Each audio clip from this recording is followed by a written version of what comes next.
Boa tarde. Em nome da Porta, da equipe da Porta e dos colaboradores da Porta, 33, gostaria de, em primeiro lugar, de agradecer a vossa presença hoje aqui, neste final de tarde de maio, dia 20 de junho, 20 de maio, onde se lança um projeto que envolve muitas pessoas, ainda é um projeto em construção, e é um projeto que nós sentimos muitas interrogações, no sentido de que estamos a focar e a convocar saberes sobre uma ilha muito particular e muito peculiar, que é a Ilha do Porto Santo. Quando eu digo que é peculiar e particular, estou-me a referir não só à riqueza patrimonial, entendido património como geologia, ou como botânica, ou como todas as manifestações que as forças telúricas expressam na construção dos habitats onde vivemos, mas também pelo facto de ser uma ilha, em termos da nossa experiência histórica enquanto portugueses, ser uma ilha onde se ensaiou muitas maneiras de convivermos em sociedade. Apesar das distâncias do Poder Central, apesar da distância da dupla insularidade do Porto Santo, o Porto Santo tem uma história riquíssima em termos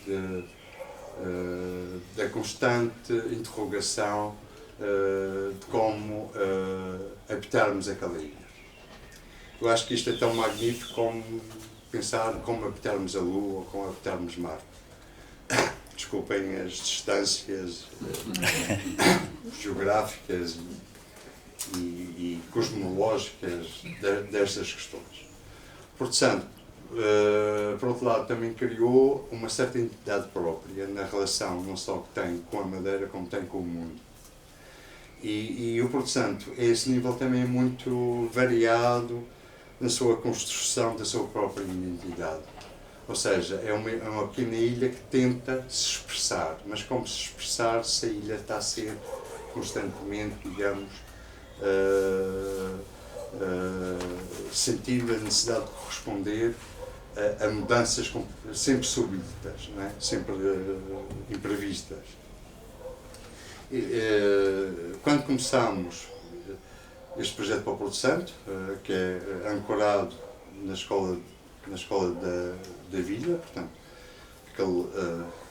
aquela construção emblemática do arquiteto Raul João Ramalho, que, pronto, hoje em dia, felizmente, classificada de monumento de interesse público, a responsabilidade era como fazer desta escola, ou continuar que esta escola seja uma escola. Uma escola dentro daquilo que achamos todos nós, de uma maneira corrente, poderá ser uma escola. Uma escola, no fundo, é a nossa maneira de pensar, é um guardião de sabedorias dos que cá estão e de interrogação como passar as sabedorias àqueles que estão a chegar. E esses que estão a chegar também têm as suas sabedorias próprias, não é? E, por outro lado, num território tão frágil como a Ilha do Porto Santo. De maneira que a nossa missão também central é através das artes visuais. É por isso, desculpem, se da nossa parte estamos a criar uma expectativa em termos de rigores de outras áreas. O nosso conhecimento não poderá ser de maneira nenhuma enciclopédico. O nosso conhecimento provém da experiência que temos na área das artes visuais. A área das artes visuais trabalha essencialmente com o sensível.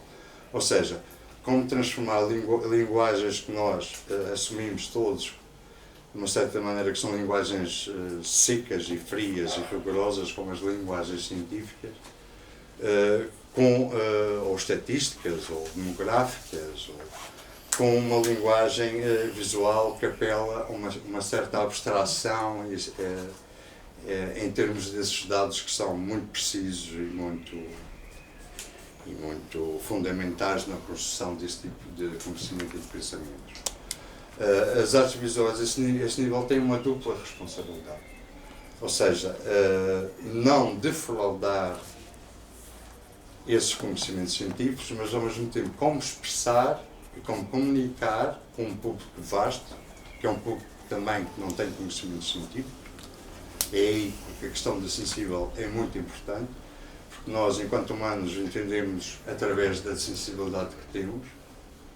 Em primeiro lugar, é a sensibilidade, a nossa reação com as pessoas, o dia de hoje, não sei o quê, é a nossa reação epidérmica, não é?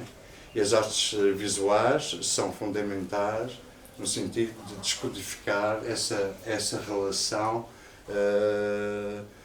que é uma relação de vivência total que a gente experimenta desde que nos levantamos até adormecermos, não é? Daí que o Duarte Bell, por exemplo, é um exemplo de uma pessoa que trabalha nesse campo. O Duarte é cientista, por um lado, não é? Sua formação é uma formação objetiva, vem do campo da arquitetura,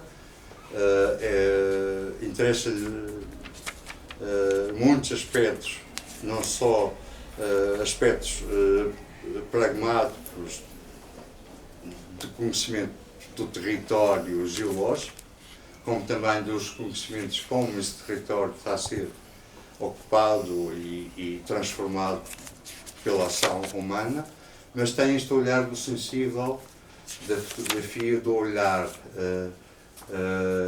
olhar que aí o Duarte se incorpora totalmente nesta questão de artista, da arte. Temos o João Batista. João Batista é uma pessoa que já colaborou connosco há bem pouco tempo. Tivemos aqui a propósito de dar a ver um bocadinho o trabalho que o Paulo David tem vindo a desenvolver. O João foi muito importante também em termos de interpretar o trabalho do Paulo dentro dos conhecimentos enquanto engenheiro geólogo, e que é um conhecimento trabalhado há 30 ou 40 anos esta parte. E o João, como sabem, é uma pessoa que tem trabalhado muito também sobre a ilha do Porto Santo. O Nuno Faria é um grande amigo nosso, há muitos anos nós estamos muito gratos de o conhecer e trabalhar connosco. Com o Nuno fizemos exposições puramente no sentido centrados nas artes visuais. Estamos a trabalhar, a primeira vez que nós trabalhamos juntos foi com o Pedro Croft. E o Zé Pedro, a exposição, pronto, era uma exposição, pronto, não havia aí, digamos, outro tipo de mapeamentos ou de focos. Estávamos a trabalhar sobre a obra de um grande artista e como é que o artista se expressa. Portanto, estávamos a trabalhar dentro do âmbito das artes visuais, completamente focado. À medida que mais tarde começamos a fazer outro tipo de projetos com o Nuno, que são projetos que têm a ver já com incorporar, digamos, a atividade dos públicos na própria experiência artística. Porque o mundo também mudou e no campo das artes visuais há uma grande novidade, quanto a mim. Pronto, isto agora... Essa grande novidade é realmente também uma experiência muito...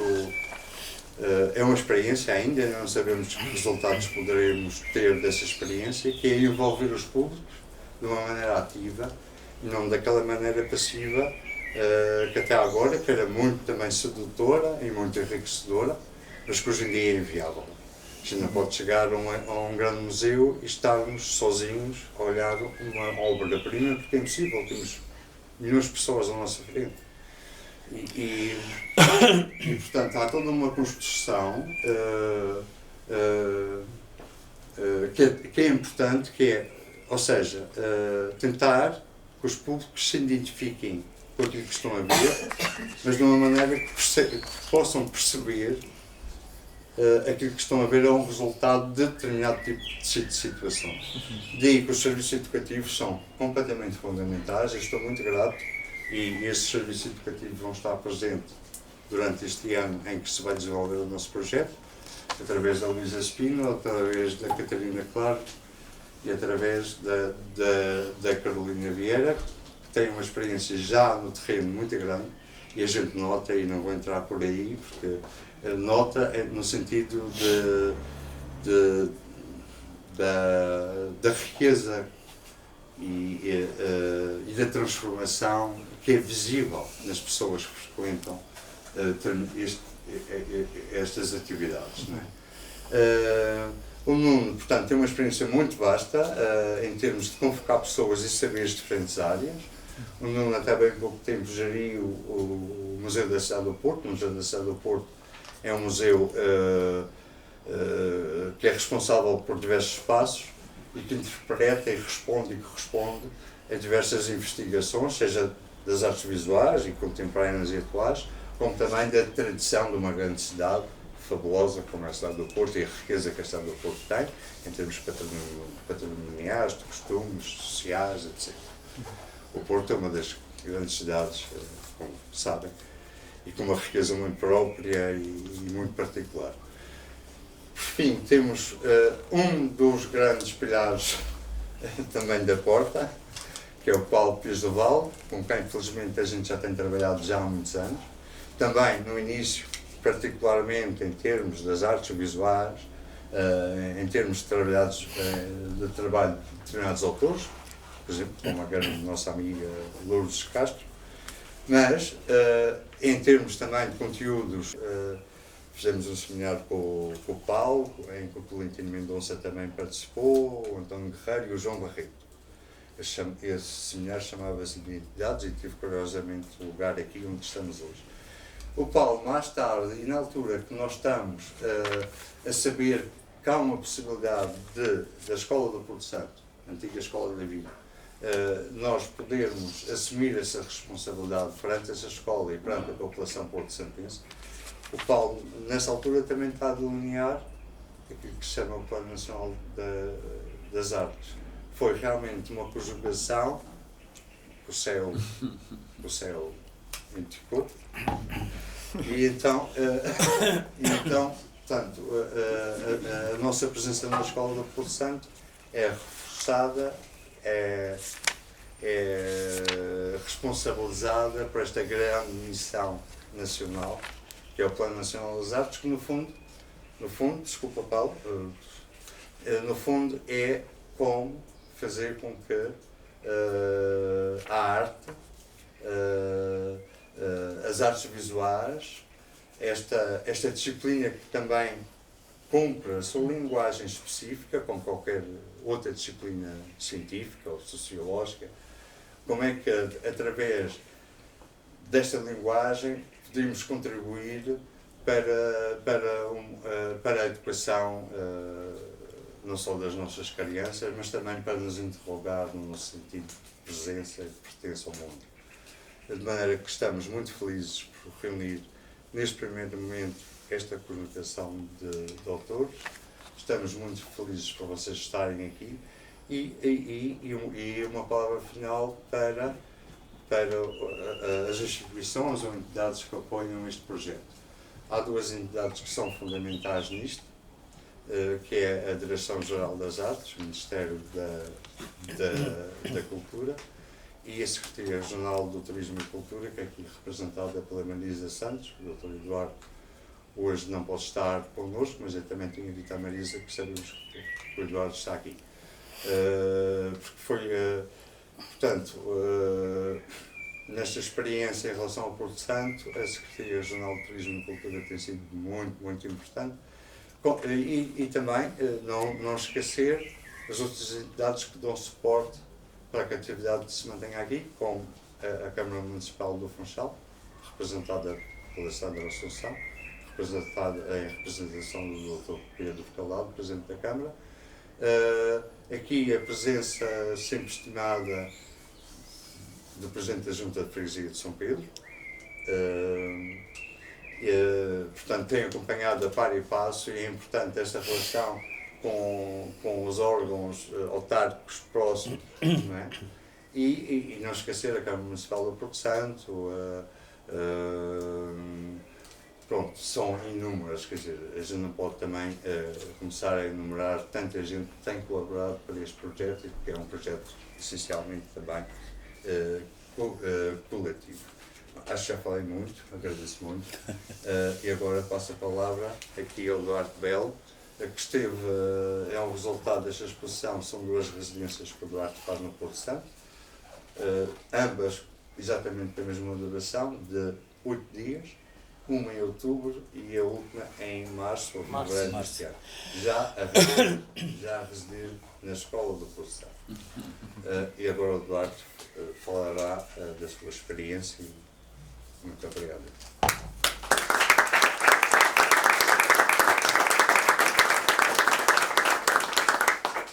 Ora, muito obrigado, Maurício e Cília também, que há tantos anos dirigem esta casa com enorme resiliência, não é? Tão presente nos próprios porto-santenses. Eu vou ser muito breve. Isto foi um desafio que me foi lançado aqui pela Porta 33 para, a partir da Escola da Vila em Porto Santo, fotografar.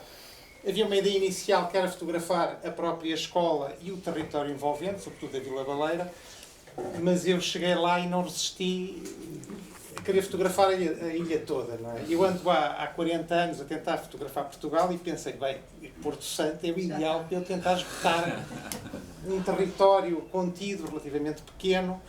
Isto tem um bocadinho a ver com a própria noção de utopia do Thomas More, do século XVI, peço desculpa, que é quase fotografar algo que eu rapidamente cheguei à conclusão que era completamente impossível, que a ilha é de uma riqueza tal que não é possível. E depois com o povoamento humano que adensa a entropia do sistema, diria eu, é um desafio quase, enfim, difícil de superar. Eu tentei, foram 15 dias de trabalho intenso em 2 campanhas, e o que está aqui exposto é essa, lá em cima, se já tiveram a oportunidade de ver, está o conjunto das 43.964 fotografias.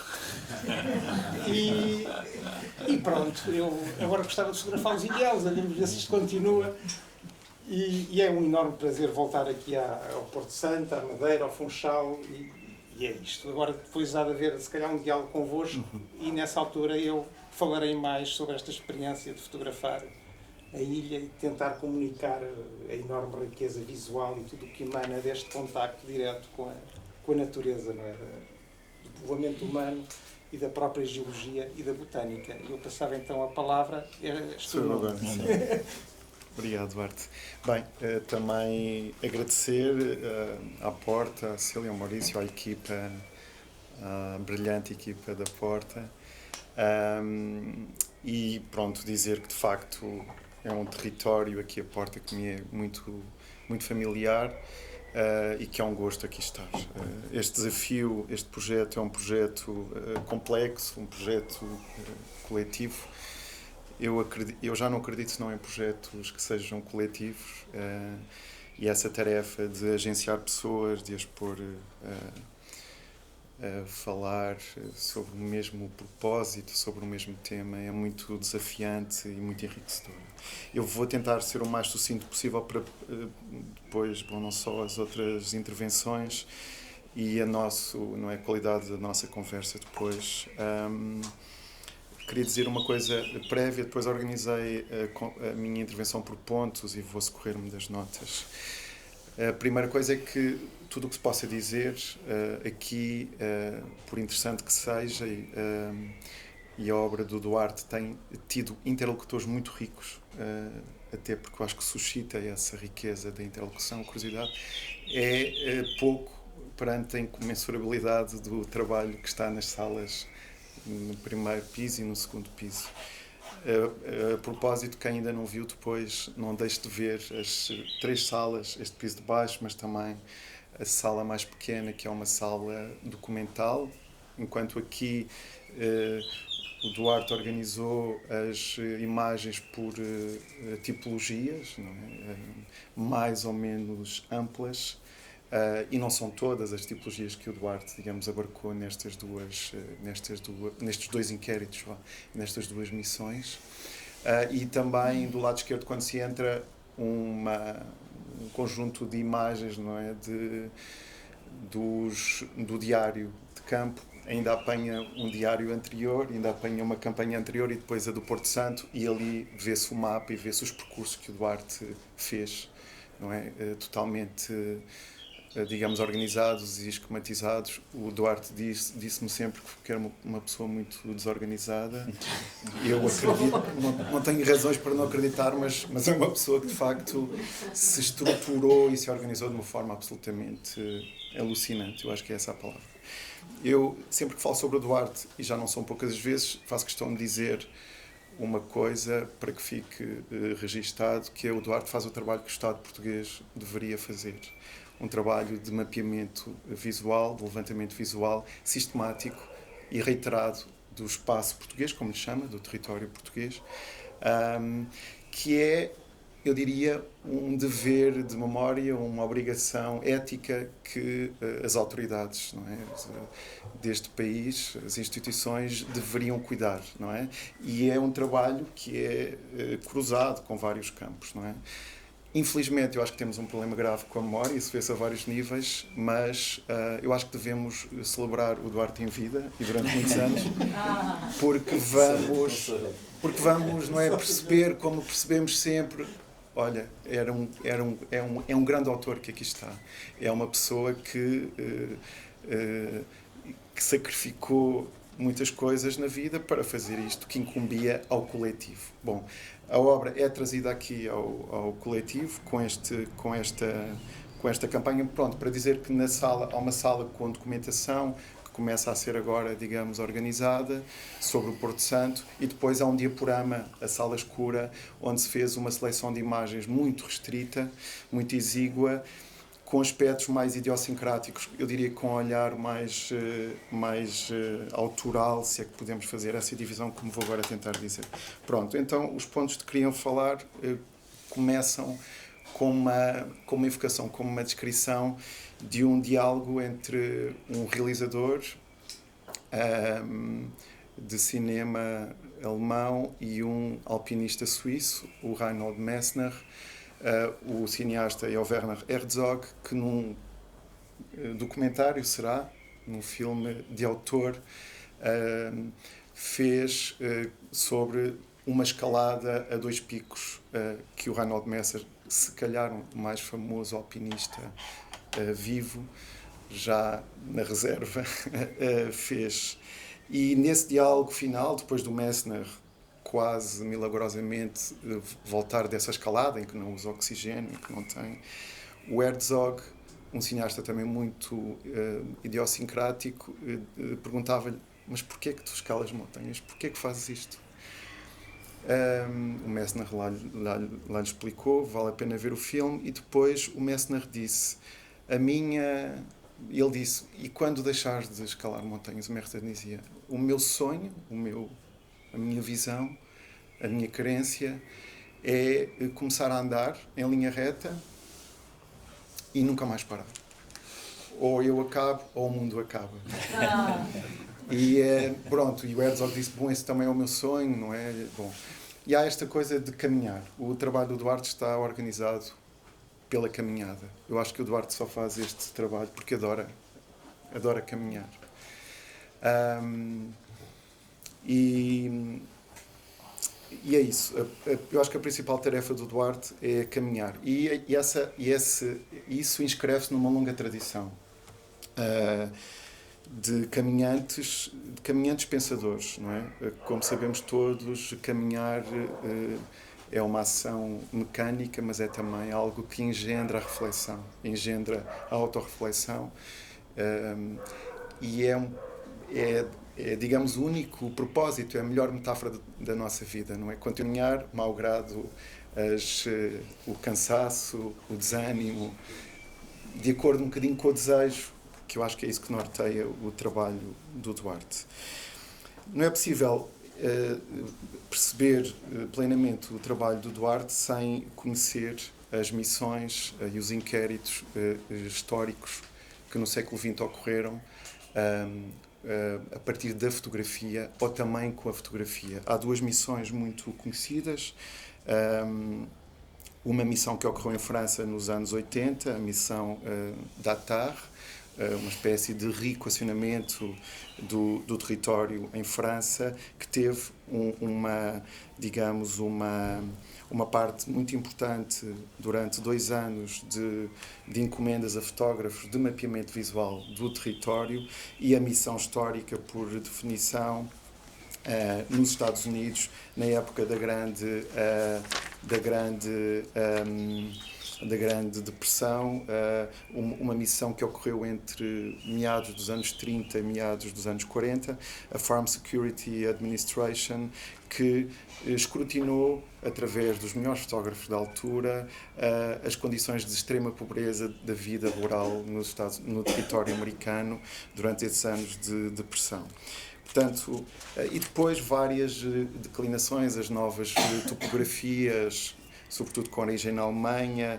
Ou seja, a fotografia sempre foi um modo de conhecimento muito importante e muito rigoroso, se assim quisermos.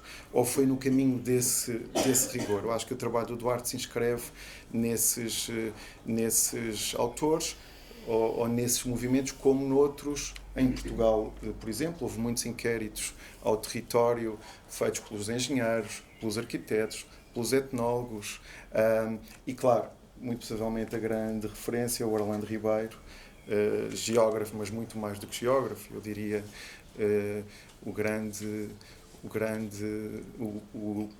visionário do que é o território português e que nos explicou tão bem a sua complexidade, etc.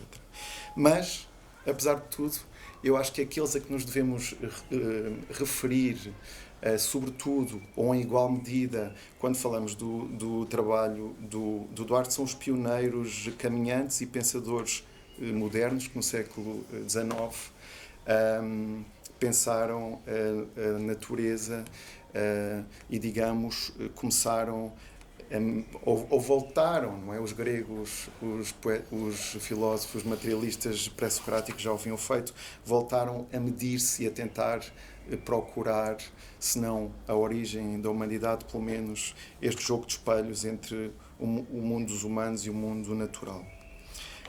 Há de facto uma dimensão romântica no pensamento do Duarte Belo, eu acho, na esteira destes grandes românticos ou pré-românticos, o Jean-Jacques Rousseau, o Goethe e outros autores, também do campo da filosofia, o Kant, o Schiller, etc., no sentido em que há uma grande empatia com a natureza e um indomável, inesgotável apetite de conhecimento. E também, mais importante ainda, de criar conhecimento.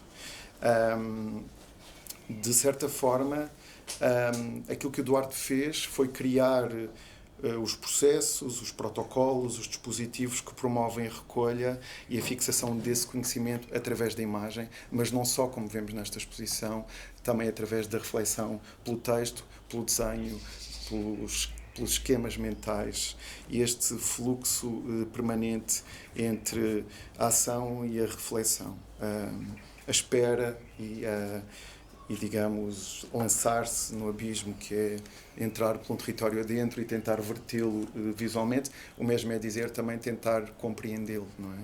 Sistematizar um conhecimento sobre isso. Como acontece com os românticos, como acontece com estes românticos que nos ensinaram, de facto, algo que o Maurício disse, que é esta aproximação, que nos ensinaram a termos consciência de que nos aproximamos do mundo, não só intelectualmente, mas também sensivelmente, não é?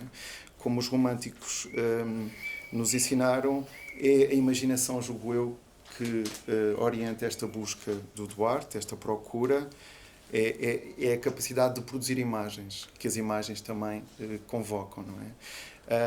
É o prazer, também, como disse, é a alegria. De facto, a alegria é algo que nós menosprezamos. E eu acho que no trabalho do Duarte que não é bem um trabalho, é preciso dizê-lo com sinceridade, não é? Ou pelo menos é um trabalho feito com este prazer e com esta alegria, não é? E a vontade de continuar e de a comunicar, por isso existem os livros, por isso existem as exposições, por isso existem as falas, o site, etc. Já vamos aí num instante.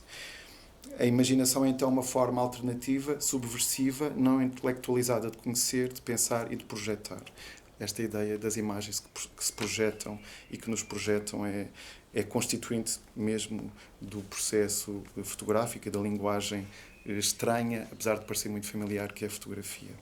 O Duarte Belo começou a fotografar em meados dos anos 80, tem, como o Maurício disse, a formação de arquiteto. Acho que continua a fazer arquitetura, não edifica, não projeta edifícios, mas faz um escrutínio, de facto, por aquilo que é a arquitetura em toda a sua extensão, não é? Expõe e publica desde o final da década de 80, inúmeras publicações dedicadas a temas, à paisagem e à arquitetura, são os temas centrais, através de um levantamento documental exaustivo pela fotografia, daquilo a que chama, como já disse, o espaço português, a sua natureza geológica, geográfica, vegetal, paisagística, as marcas de povoamento e o território humano, como o Duarte lhe chama.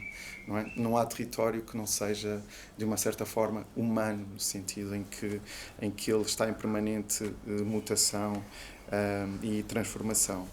Trabalhou com geógrafos, com historiadores, com sociólogos, por exemplo, em obras de referência como O Sabor da Terra, com um dos mais insignes historiadores portugueses, José Matoso, e a geógrafa Suzanne Davot, 96-97, e outra grande obra, Portugal Património, 2007-2008, e está, nesta altura, a empreender esse edifício impossível e megalómano que é o Horizonte Portugal, o grande arquivo digital que existe e que vai existir na plenitude no espaço da rede. Não é? Ao rigor do olhar, o Duarte propõe o contraponto da subversão, do efêmero, do transitório, daquilo que é aparentemente irrisório e insignificante. Eu acho que podemos ver isso em várias das imagens, mas no diaporama também. Ou seja, eu diria que o diaporama tem aquilo que é a tematização do fotográfico no trabalho do Duarte. O trabalho do Duarte não é só documental, não está só ao serviço de um rigor ou de um realismo, que lhe quisermos chamar, tem também as próprias... usa a linguagem da fotografia na sua plenitude. E aqui, entre estes dois eixos, o eixo documental e o fotográfico na fotografia, se joga e se compreende talvez a dupla natureza da fotografia. Por um lado, sendo fundada no mimetismo, a fotografia tem uma vocação documental, mas por outro lado, como fomos vendo ao longo do século XX, tem outra dimensão, dir-se-ia desviante, autoral, autorreflexiva, que constrói a sua própria realidade. Nesta relação sempre tensa e elusiva com aquilo a que chamamos a realidade, e eu não tenho a certeza de que todos achemos que a realidade é a mesma coisa, portanto, percebe-se essa complexidade. É um diálogo, um jogo de vai e vem, daí eu me ter lembrado do filme. O fotógrafo e o visitante projetam o seu olhar, a sua sensibilidade, os seus desejos, as suas visões no real, naquilo que é o seu entorno, e em sentido inverso, a realidade irrompe, o que está sempre em devir revela-se nas fotografias também. Portanto, este duplo jogo. Tudo isto é orgânico, nada se fixa, em suma a fotografia dá-nos, no trabalho do Duarte também,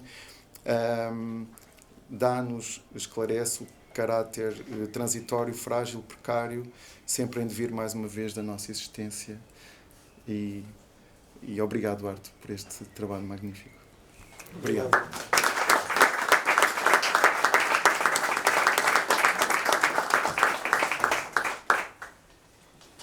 João. Muito boa tarde a todos. Agradeço desde já a vossa presença.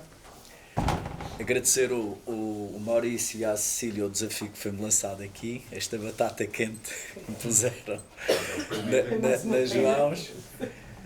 Cumprimentar o Duarte, o Nuno, o Paulo, e agradecer o desafio também lançado por vocês e a responsabilidade, não é, de poder aqui falar um pouco sobre a exposição e sobre este trabalho titânico desenvolvido pelo Duarte. Também quero cumprimentar alguns professores, nomeadamente a professora Violante, que foi minha professora e que para mim é um orgulho ela estar aqui presente, alguns amigos, familiares, alguns alunos aqui presentes. Obrigado em meu nome pessoal. Como referi, foi lançado, portanto, este desafio. Eu estava no Porto Santo, no projeto Life Dunas, e telefona-me um dia de manhã o Maurício a dizer: João, temos isto aqui em mente e gostaríamos que você participasse no projeto. E após um minuto ou dois de conversa, eu disse logo ao Maurício: pode contar comigo. E foi uma coisa relativamente recente, e daí o facto de estar aqui presente. Esta exposição do Duarte, portanto, como está referido aqui neste desdobrável que vocês viram à entrada, a escola, uma ilha no universo. O Duarte, nessas referências que vêm aí e que no convite na newsletter que vocês receberam, portanto, tem uma série de informação, e é sobre essa informação e sobre o trabalho que está aqui exposto no primeiro piso e na raiz de chão que eu vou falar. Foi, como referi ainda há pouco, o Duarte com o objetivo, no dia 16 de outubro de 2022, desculpa, fotografar o edifício, a Escola da Vila, a sua arquitetura, as suas salas e depois todo o contexto envolvente. Entusiasmou-se, acabou por cair na tentação e não consegui fotografar praticamente toda a ilha do Porto Santo. Eu, como madeirense, e como também com as costelas perfeitas, quero agradecer em meu nome pessoal, e acho que todos os que estão aqui da Madeira, este trabalho titânico que tu desenvolveste, Duarte, e o legado que vais deixar ficar à nossa geração e às gerações vindouras, que de facto, como referiu o Nuno e bem, é um trabalho inédito e inovador, ainda por cima feito em 2 residências artísticas de uma semana cada um. Eu acho que o Duarte merece uma salva de palmas.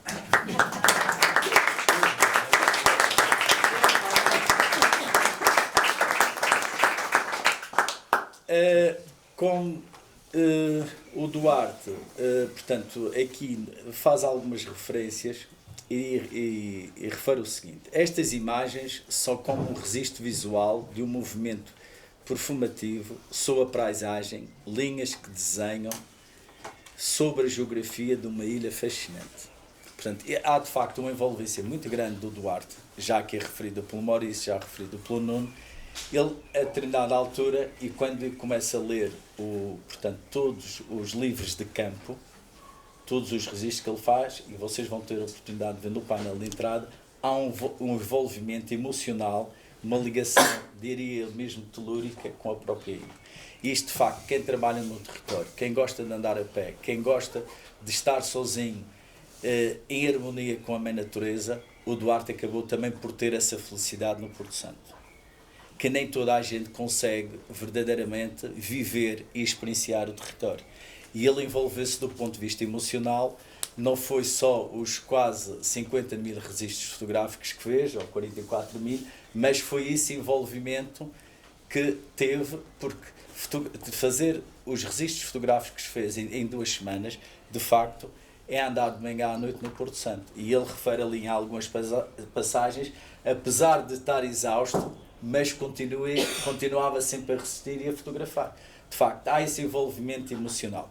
Eu ontem tive a oportunidade, e não conhecia o Duarte, só conhecia a primeira, portanto, conversa que tivemos online, a semana passada, e ao ler a obra, estas referências todas, vi logo que o Duarte, para além de ser um excelente fotógrafo, isso é inquestionável, teve bons mestres. Acho que o professor Orlando Ribeiro foi um excelente mestre que tu tiveste, sinceramente, e tu acabas por ser um discípulo dele e tens uma visão holística da arquitetura, das artes, do território, do ordenamento do território, e essa tua sensibilidade extra, só assim é que justifica todo este trabalho que fica aqui desenvolvido. Na newsletter, portanto, que foi enviada, ao abrirmos a ligação que remete para o trabalho do Duarte, constatamos que toda a informação foi devidamente organizada. Quando vocês dizem que o Duarte é uma pessoa desorganizada, não é. Ele é que o diz. Ele é, não, mas, Sou eu que o digo. não, vê-se aqui uma organização muito grande. Está reunida em 71 pastas toda essa informação. E, de facto, por esse motivo, e pela sua organização, digo, o trabalho, do ponto de vista metodológico, está muito bem organizado e trata-se, de facto, de um trabalho titánico. São cerca de 43.964 fotografias, que tu tens expostas no primeiro andar.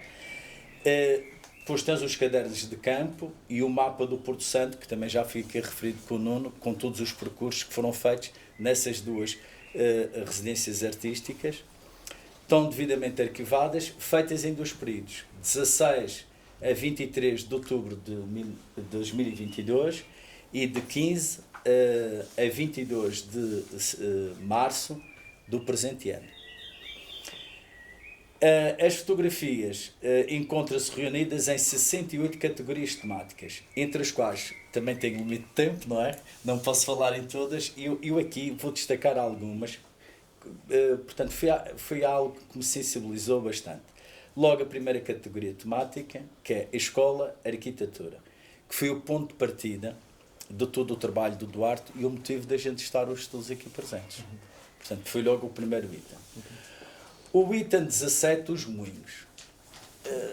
Quem vai hoje em dia ao Porto Santo, os moinhos, vê aquilo como fossem pequenos, portanto, objetos arquitetónicos decorativos.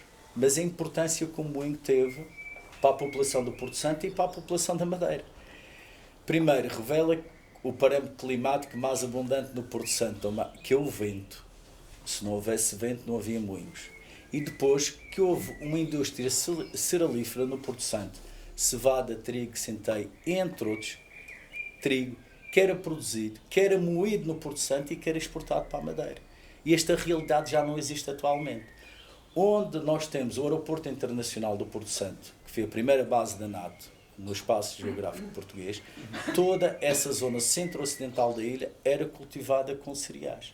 Essa indústria cerealífera marca portanto, um marco da história do Porto Santo, tal como os moinhos de vento. E que o Duarte tem ali grande parte dos moinhos, os que estão degradados e os que estão recuperados. Eu falei isso com o Duarte chegou, e tive ainda há pouco a falar isso com o Nuno. Geralmente, quando se faz estes trabalhos de investigação, trabalhos que têm conteúdos técnicos, científicos, didáticos, pedagógicos, históricos, a gente reúne a equipa multidisciplinar e define uma estratégia. Aqui não foi definida nenhuma estratégia.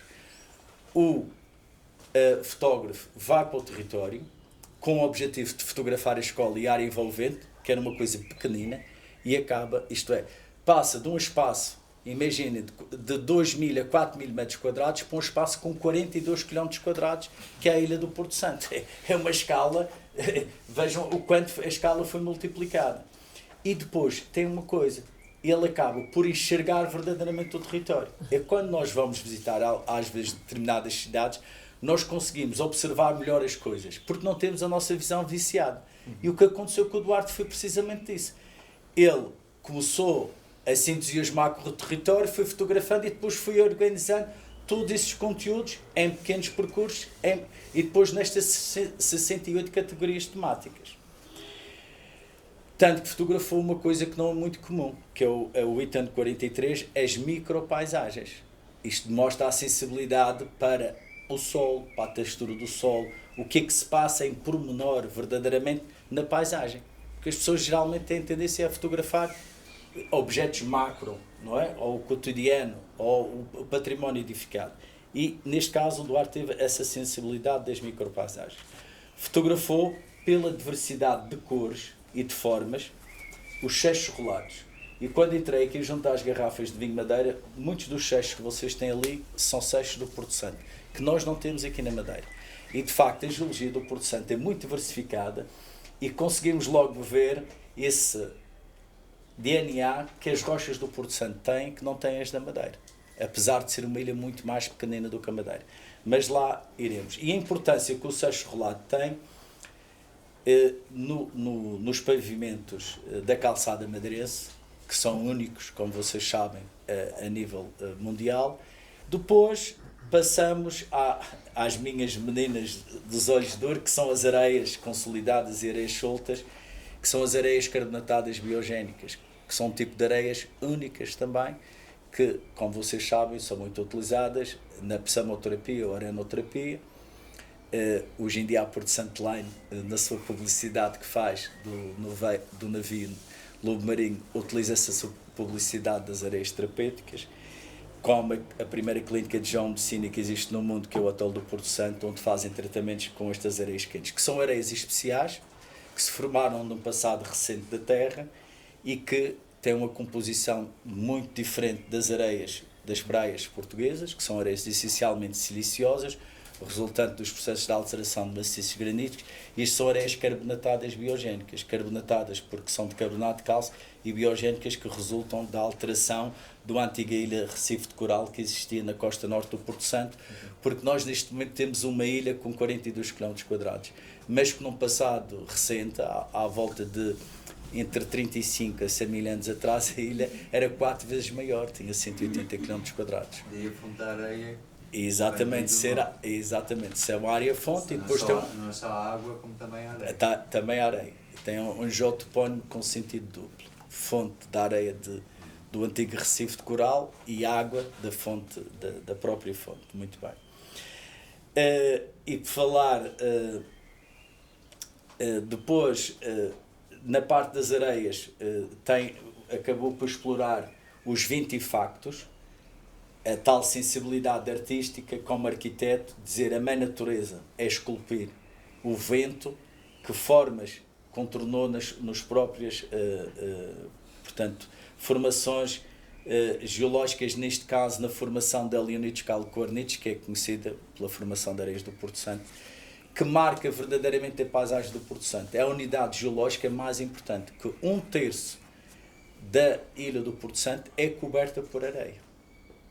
E depois vamos ver mais à frente que esse facto, o quanto condicionou determinadas atividades culturais, atividades artísticas, atividades agrícolas, a parte da preservação de solos que o engenheiro Manuel Filipe ainda há pouco estava a falar ali, e o trabalho titânico que foi feito na reflorestação do Porto Santo, porque o Porto Santo no século XVIII praticamente não tinha vegetação nenhuma.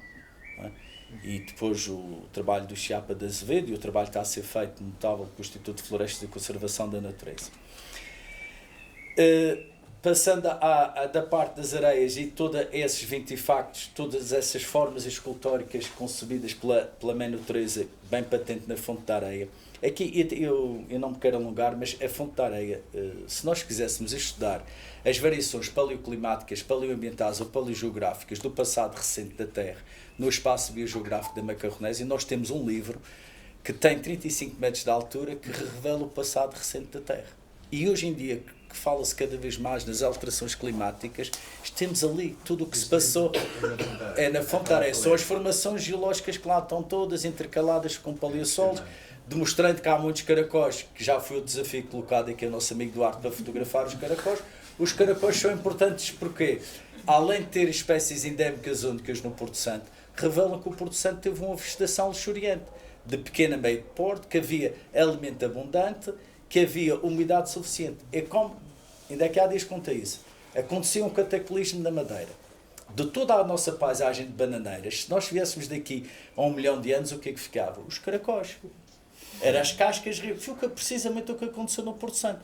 Toda a matéria foi depois, orgânica foi decomposta, mas ficou esse registro importante da casca do caracol, demonstrando esse desenvolvimento vegetativo.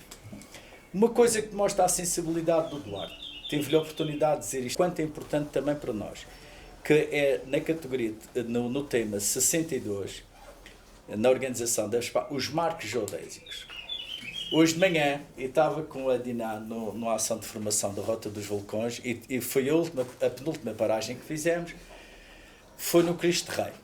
E eu chamei a atenção e a Diná diz, há um marco geodésico. E eu disse assim, o que é um marco geodésico? As pessoas pensam que é um plinto em betão pintado de branco e preto, mas na realidade é um ponto georreferenciado. O que é que significa um ponto georreferenciado? É um ponto onde nós temos a latitude, a longitude e a cota, a altimetria desse ponto. E a importância que isso constitui no passado e atualmente. Hoje em dia nós temos milhares de satélites por cima de nós. Mas se há um problema qualquer no satélite e a gente não consegue conectar o GPS para fazer o levantamento topográfico, onde é que vamos? Aos marcos geodésicos. O Duarte levantou a maioria dos marcos geodésicos do Porto Santo. Há alguns que não estão levantados, ele próprio reconhece agora que estava a dizer que queria ir aos ilhéus. Isso, o que depender de mim, e vou já meter aqui a cunha ao engenheiro Manuel Filipe, que ele é que vai dar essa autorização, era importante fazer esse inventário. Porquê? Porque de um marco geodésico nós conseguimos investar o marco geodésico frontalmente e acaba-se por criar linhas de triangulação. E muitos destes marcos já estão, vocês podem ver depois ali numa dos temas, muito degradados, muito eruditos. E a importância da preservação desses marcos. Fica esse registro, esta sensibilidade do Duarte, que não é como o que é que vai fotografar pedaços de betão pintados de branco e preto. Ninguém. Isto demonstra a sensibilidade, o olho clínico que ele teve ao enxergar o território.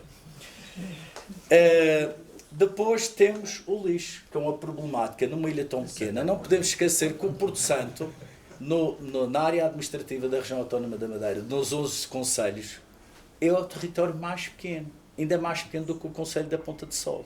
E é uma ilha que traz problemas acrescidos no tratamento de resíduos. E vemos ali muitas fotografias que devia nos entristecer a todos. Não tem a ver com a falta de capacidade da Câmara do Governo, mas a falta de civismo, de educação para a cidadania de muitas pessoas que lá habitam. E que essa mentalidade tem que mudar, porque a gente vê isto nas encostas destes taludes, na praia, portanto, nem encostas, em áreas mineiras abandonadas, entre outras. O Duarte, na categoria, portanto, no tema 50, que é a água. Eu aqui desafiei o Duarte, porque ele próprio reconhece que não podia fotografar tudo. Da próxima vez que for, já tem trabalho encomendado, mas ele depois tens que entender aqui com o Maurício e com o Nuno, que é fotografar tudo o que são poços, galerias de captação noras, que é um património arqueológico único no mundo. Não se conhece, e tenho desenvolvido vários trabalhos com o Instituto Superior Técnico de Lisboa, com a hidrogeóloga, que é a professora Teresa Melo. Não se conhece uma ilha que tenha tantos furos, tantas águas nascentes, tantos fontenários, que felizmente estão a ser bem recuperados, tantas galerias de captação de água como o Porto Santo. A necessidade que a água, portanto, é um fontenário do Porto Santo. Exatamente, muito bonito. Este senhor tomava conta dos morenos. Morenos.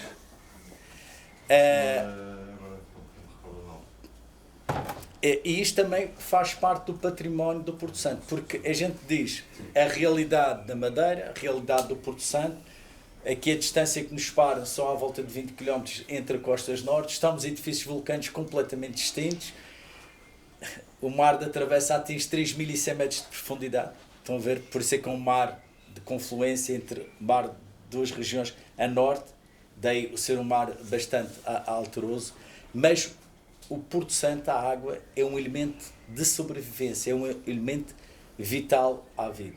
Não é por acaso, também tivemos a oportunidade de falar disso, a padroeira do Porto Santo é Nossa Senhora da Piedade, mas a maior festa que se faz no Porto Santo é a São João Batista, que é o santo que tem o poder milagroso de não só ter benzido de Jesus Cristo no Rio Jordão, mas o poder milagroso da transformação da água.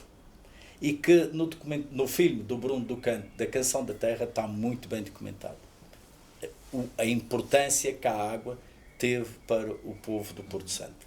E os períodos de seca que passaram durante várias décadas.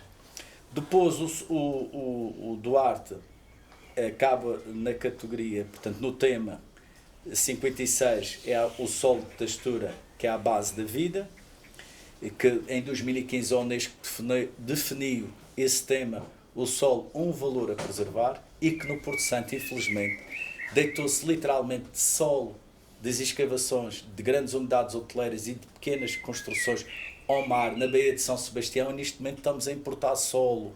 Baía de São Sebastião. Fica na costa norte, perto do Porto das Chalemas, onde tem a central de processamento e transferência de resíduos sólidos, e que neste momento estamos a transportar solo da Madeira para o Porto Santo, para um pequeno jardim, para um... Isto é lamentável dizer. Portanto, estou a ver a dificuldade de ser um território bastante pequeno. Depois, na categoria temática das dunas, é importante a preservação do cordão lunar face às alterações climáticas e às tempestades que ocorreram em 2016 e 2018, que cortaram pela metade o cordão lunar entre a Praia do Fontinha e a Praia do Ribeiro Salgado. Eram fatias.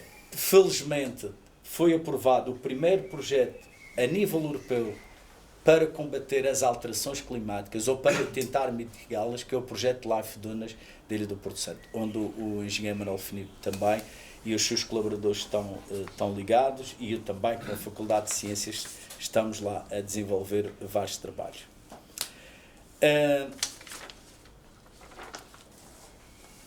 Depois, estou-me a alongar um bocadinho, mas olha, peço desculpa. Eu comecei a consultar os elementos e comecei a ver a sensibilidade da escrita fina que o Duarte Belo tem. E que, de certa forma, ontem, o Maurício e aqui o Nuno disseram, olha, está aqui versado na caractere, nós acabamos por tirar os excertos principais dos livros de campo do Duarte. E eu também selecionei aqui alguns, portanto, arte, neste diz assim o seguinte, caractere arte e liberdade como escola, escola da Vila Porto Santo, mapa, viagem e arquitetura. Está dividido em 10 temas, ou itens, e 11 aditamentos. Eu acho que com estes vários livros de campo, o Duarte acabou de fazer um estado da arte da Ilha do Porto Santo, através da fotografia. Nestes dois momentos, em outubro de 2022 e em março de 2023. É isso que está aqui devidamente feito. Ele no 83 diz assim, 003, habitar uma ilha. O Porto Santo, palavras do Duarte, embora muito próximo da Madeira, é muito diferente a todos os níveis daquela ilha maior. Isto a 18 de outubro de 2022, já com 3.391 fotografias captadas. Eu aqui gostaria de retomar uma pessoa que também estimava muito e que tive a oportunidade de aprender muito com ele, que foi o professor Alberto Vieira, que na comemoração dos 600 anos da descoberta da Madeira do Porto Santo, numa conferência, foi uma coisa que ficou até hoje. Ele dizia, a ilha primeira tornou-se na ilha segunda e a ilha segunda tornou-se na ilha primeira. E ficou até hoje essa frase imortalizada. E depois o Duarte coloca aqui habitar uma ilha. Eu lancei este desafio há 2 semanas num curso que lecionamos a todos os formandos que lá estavam de diferentes áreas profissionais e faixas etárias. O Duarte diz assim, habitar uma ilha. E eu, como madeirense, como insular, que vivi 20 anos em Aveiro, eu digo assim, mas o que é viver numa ilha, habitar numa ilha ou habitar uma ilha? Isto é um exercício que todos nós devíamos fazer diariamente. E se não, vejamos porquê. No caso do Porto Santo, um espaço físico limitado com 42 km². Depois, uma população pequena, com 5.158 habitantes, de acordo com os censos de 2021. Mas que, não se pode esquecer, quadriplica ou quintuplica no mês de julho e agosto. Chega-se a produzir cerca de 7 kg de resíduo sólido por dia, por pessoa no Porto Santo. Enquanto na Madeira andamos à volta dos 3 kg, já com as unidades hoteleiras. Vocês estão a ver a problemática de separar os resíduos e depois de trazer esses resíduos do Porto Santo para a Madeira, quanto é que isso custa? Esta sensibilidade que a gente deve ter, a parte também do consumo de água, uma coisa que instituímos que foi os lava-pés, remover a areia, aderir aos membros inferiores para não ficar nos polivães das unidades hoteleiras e perdermos esse recurso não renovável. Portanto, são pequenas medidas que a gente pode, de facto, todos praticar no nosso cotidiano e melhorar a qualidade também da ilha. Depois, economias pequenas. No Porto Santo são microeconomias e economias de âmbito familiar. Forte influência do ambiente externo.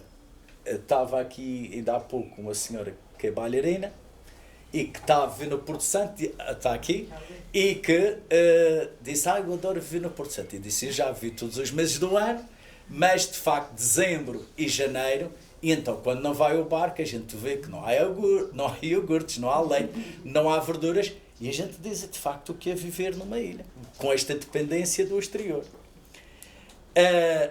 Depois os elevados custos de transporte. Isto aqui já estou como o Presidente do Governo. Os preços pornográficos que são praticados nos preços do transporte. Seja daqui para o Porto Santo, seja do Porto Santo para cá, mesmo com subsídio de insularidade. E depois, o último, que são recursos naturais limitados e não renováveis. O que é que isto quer dizer? A natureza, nos fenómenos de vulcanismo, deixou de produzir há 8,3 milhões de anos, que foi o último fenómeno vulcânico que aconteceu no Porto Santo. Portanto, a ilha começou-se a formar na parte aérea há 14 milhões de anos e terminou o vulcanismo há 8,3 milhões de anos. E depois houve um aporte que foi a areia carbonatada biogénica. Mas essa também não se produz. O que quer dizer que há 604 anos que nós estamos acréditos no Porto Santo. Tudo o que se retirar, a natureza já não renova. Portanto, são territórios que a gente tem que pensar muito bem quando faz qualquer tipo de intervenção. E não ter uma atitude egoísta, que é deixar este legado às gerações vindouras. Que há uma atitude egoísta muito grande. E viver num continente é uma coisa, viver numa região insular, como na Ilha da Madeira, ou na Ilha do Porto Santo, é completamente diferente. E este chip tem que mudar. Que nada é mais fácil se dizer que nós temos recursos ao desbarato. Isso é mentira. E esta mentalidade tem que mudar verdadeiramente. O item 005, as questões ambientais. Diz o Duarte assim, veja como ele escreve bem esta envolvência. Toda a memória viva da Terra está guardada, codificada no interior das células. E eu acrescentaria geológicas com 14 milhões de anos. Tu acabaste por fazer o estado da arte de 14 milhões de anos até à atualidade. Já viste a responsabilidade que tu tiveste? Sem saber. Anos é quando o Homo sapiens se revela. Sim, o Duarte também o Duarte fala muito nessa passagem do Homo sapiens. Então vamos ver. O planeta Terra é formado há 4.600 milhões de anos. No processo de humanização, Homo sapiens sapiens, nós caminharmos eretos com uma capacidade de 1500 centímetros cúbicos de massa cinzenta, é um processo recente, não tem 1 milhão de anos. E o Duarte diz, de facto o homem foi a espécie que mais se adaptou à Terra. É verdade. Mas quando comparado... 14 milhões de anos o homem estava em que fase? Não, ainda estava numa fase muito do processo de humanização, do processo de evolução. Porque essas idades são tão fabulosas, faz lembrar as mas só para dizer... Não, Maurício, para dizer o seguinte, nós comparados com outras espécies como os dinossauros, nós não temos significado nenhum sobre a superfície terrestre. A espécie Homo sapiens sapiens. Os dinossauros foram 60 milhões de anos sobre a superfície terrestre, foram excelentes predadores. Mas Portanto, há 14 milhões de anos em relação aos dinossauros. Não tem expressão. Mas, no entanto, fomos a espécie que mais destruímos o planeta Terra. E aqui estamos com estas problemáticas todas. Para dizer que o Duarte, a geologia do Porto Santo é muito diversificada e o que ele acabou por fotografar foi a estrutura interna da ilha. Se nós comparássemos a ilha do Porto Santo com o ser humano, o que é que nós tínhamos? a ilha, portanto, já foi removida a pele, a carne, os músculos, e só temos a estrutura esquelética da ilha. Daí aquela beleza enorme. O edifício vulcânico, aquilo que a gente usufrui destes 42 km², é 1% do edifício vulcânico. Todo o resto está abaixo do nível médio da água do mar. Enquanto a Madeira, nós usufruímos 1/3 do edifício vulcânico na nossa superfície territorial, com quase 740 km². Item 7. A questão da arquitetura. A arte deve ter neste processo de formação ao longo da vida um papel determinante. Aqui gostaria de restar 2 notas, que é: a arte da vida consiste em saber fazer da vida uma verdadeira obra de arte, e a importância da arquitetura de terra e da preservação e reabilitação das casas de salão, que vai ser um tema que vai ser trabalhado pelo arquiteto Vítor Mestre, portanto, segundo o Conuno e o Maurício já me disse, na Ilha do Porto Santo. E a importância que tem, não só para o contexto insular, mas também no espaço biogeográfico da Macarronésia, mantermos a arquitetura de salão. E estou mesmo a terminar, item 10, 010, nota final, que é tema desta brochura. Dá o título, não é? Sim, cratera. Não há crateras na Ilha do Porto Santo. Aqui, Eduardo, e vou também lançar-te esse desafio, diria crateras de origem natural.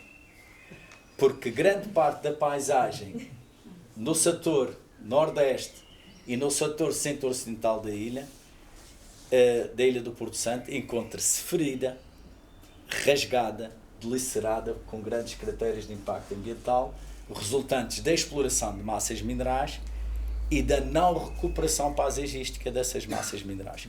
Como estamos num contexto de escola e de educação para a cidadania, a importância também de focar estes aspectos da paisagem.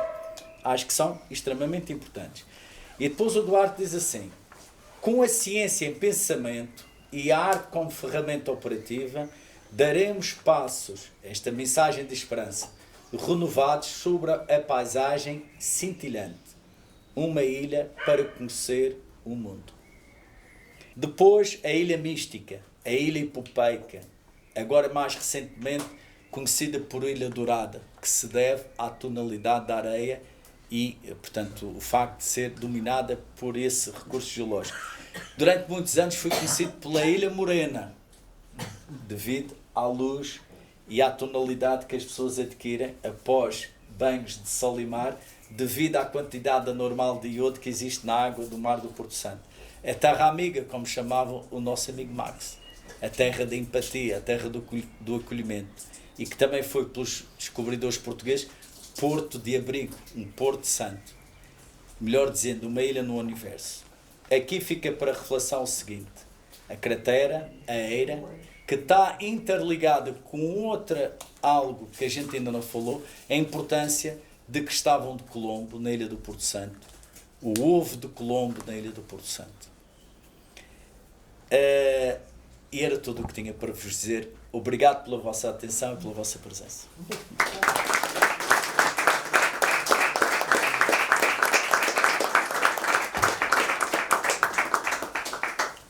Desculpa. Não tens nada. João, foi uma imensa alegria ouvir e, portanto, ficava aqui muito mais tempo. Aliás, julgo que qualquer um de nós. Agradeço imenso, foi brilhante. Aprendi muitíssimo. Isso. Obrigado. E começo por te agradecer também por isso. Mas queria agradecer muitíssimo à Cília e ao Maurício, mais esta oportunidade de estar convosco, acima de tudo isso. Há pouco o Nuno referiu a questão da alegria como determinante e para mim é. E poder trabalhar com amigos como vós é uma imensa alegria. O Osvaldo de Andrade dizia que a alegria, agora de repente fiz assim um curto-circuito entre o Almada Negreiro, que dizia que a alegria é a coisa mais séria da vida, e o Osvaldo de Andrade, que dizia que a alegria é a prova dos 9. A alegria é a prova dos 9, e é mesmo a prova dos 9, se estamos bem, no sítio certo, no momento certo. Agradecer depois também muito ao Duarte e ao Nuno esta oportunidade de estar aqui hoje, pelo convite, pela amizade e, acima de tudo, permitam por este trabalho que fizeram juntos e que temos muito que agradecer.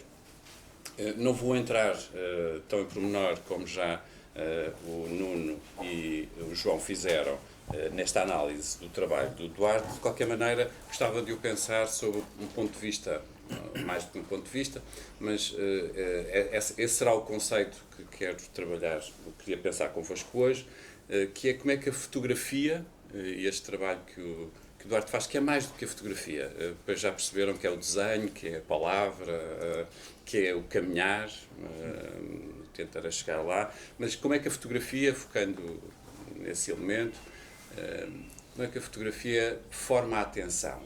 É formadora da atenção. É fácil perceber quando tiramos uma fotografia, e a palavra tirar uma fotografia, já repararam que não faz absoluto sentido em português.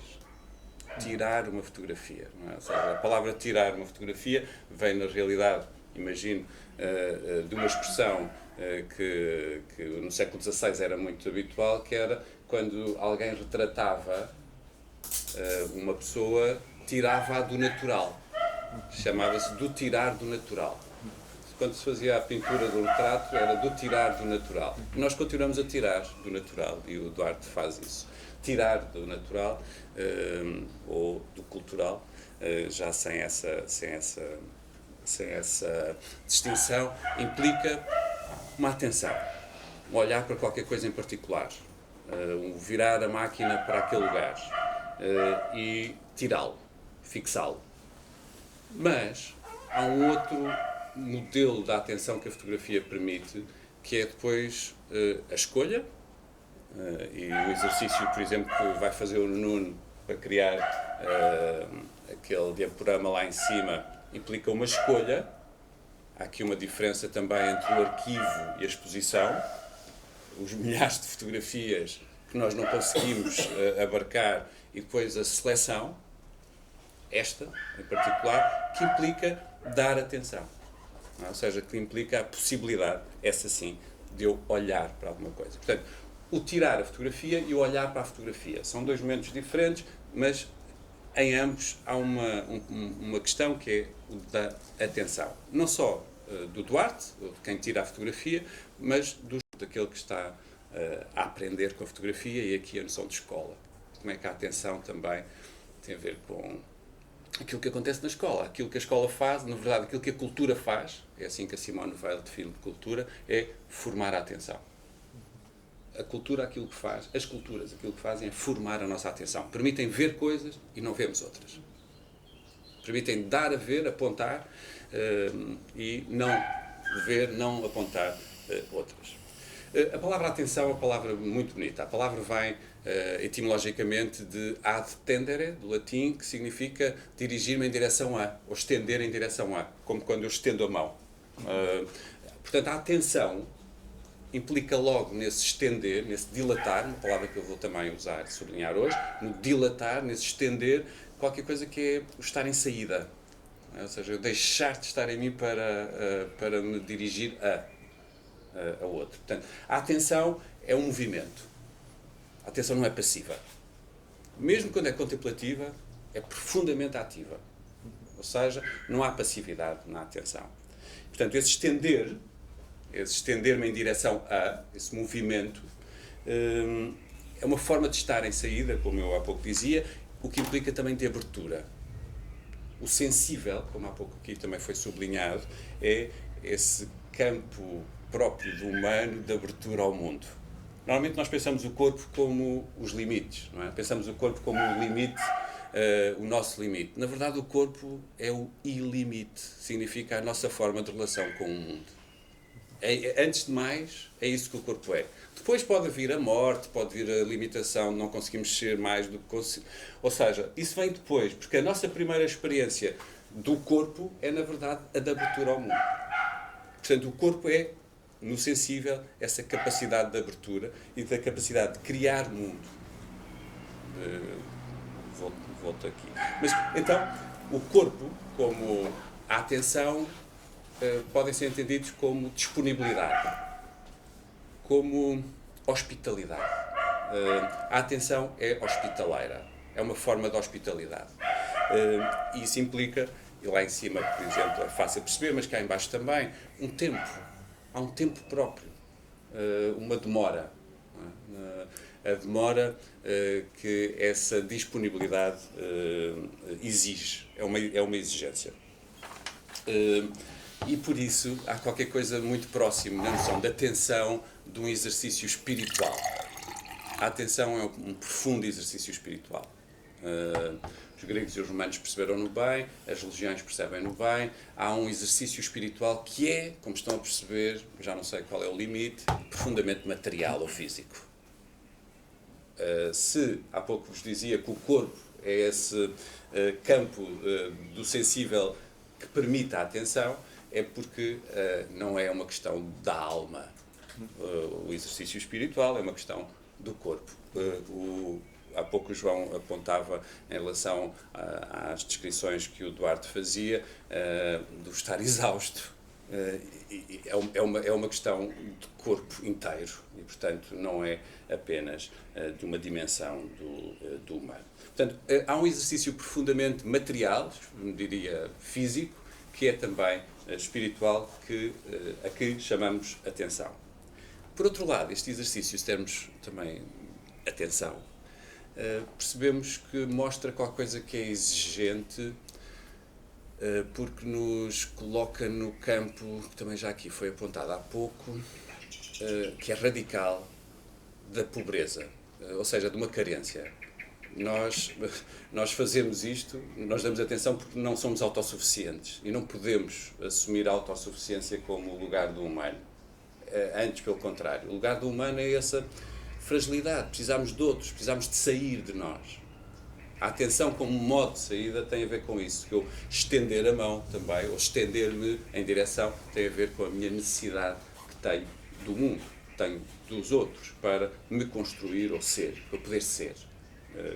Portanto, essa falta, essa carência, que é o contrário da força, não é? Ou seja, portanto, aquilo que nos caracteriza enquanto humanos não é a força, mas precisamente essa fragilidade, tem na atenção também uma dimensão que me parece importante sublinhar.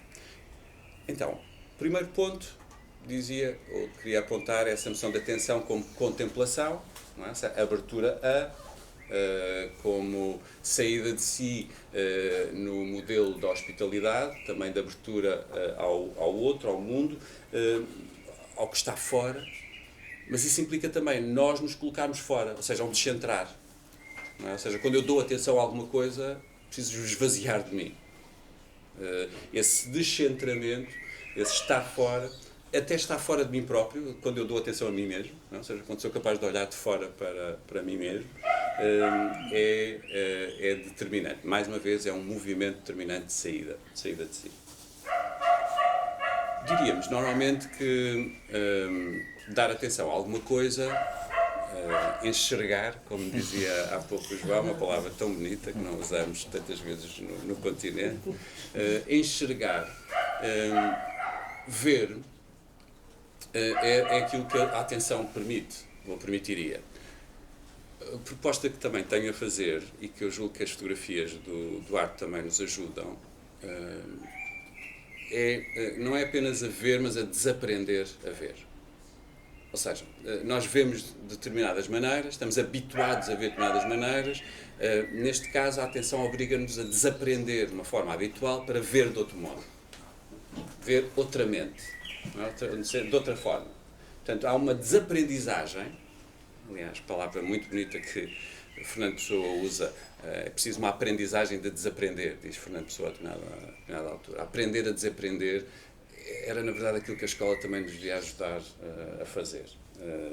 E esta escola, espero, do Porto Santo possa também sempre fazer. Desaprender a ver, ou seja, deixar cair os preconceitos. Aquilo que achávamos que era a ilha, aquilo que achávamos que era o que conhecíamos, e ver de outro modo, desaprendendo então.